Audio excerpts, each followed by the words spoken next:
Are you trash at Fall Guys? Okay, buddy. Okay, buddy. Okay, buddy. Are you kidding me? Alright. Alright, that's real. Do you find yourself just missing out on making the next round? Are you kidding me? Yo, you've got to be kidding me. If so, sit tight because we got 5 tips to take you from weenie to winner.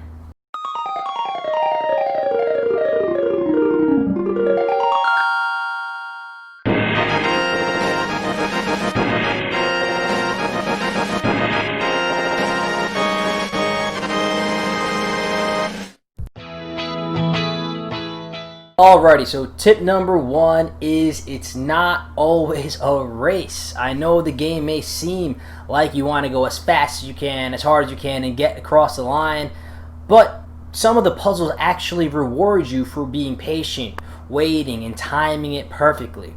Again, you have to remember that it takes more time getting knocked down and getting back up than dodging the obstacle. So tip number 1 is going to be take your time, really pace out each obstacle.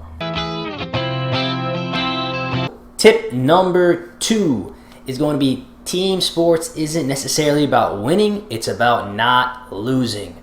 So in a lot of the team sports, you're going to be paired off into 3 different teams, and the one that loses is eliminated. You don't have to necessarily win to advance to the next round. Work with your teammates to make sure that the last place team stays in last place. So when you're attacking, make sure you're doing it strategically. When you're targeting a specific team, know why you're doing so that your team can make it through and go to the next round. Tip number 3 really got my game to the next level, and that's going to be utilizing the jump dive technique. Now, this is specifically in Seesaw, but it also works out in other areas and in other rounds. If you just jump onto an elevated platform, your guy may stumble and inevitably fall down to his death. The jump dive allows you to get extra grip, and it allows you to pop right back up on those elevated slants on Seesaw. You can also use this tip while jumping off of cliffs to get back up quicker. So specifically in DoorDash, at the end of the level, as you jump off, if you dive at the bottom of that, your guy will pop right back up and he won't tumble around, saving you valuable time and helping you to advance to the next round. So again, tip number 3 is utilize that jump dive, get good at it, get comfortable, and it will help you qualify for more rounds. Tip number 4 is going to be learn what shortcuts work for you. So there's many shortcuts, little tips and tricks that are floating around.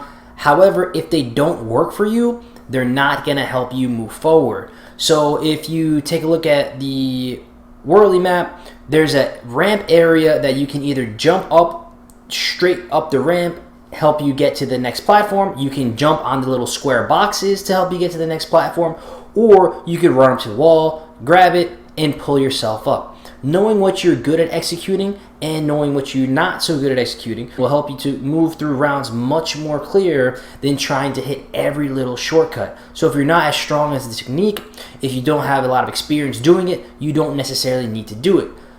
The other side of that is you won't get better unless you practice it. So pick and choose when you are going to try to use these shortcuts. Use them to your advantage. So if you're ahead and you can afford to mess up, go ahead and try the technique. If you're not and you really need to hit this cleanly to qualify, go ahead and use your tried and true techniques so you can get through those rounds.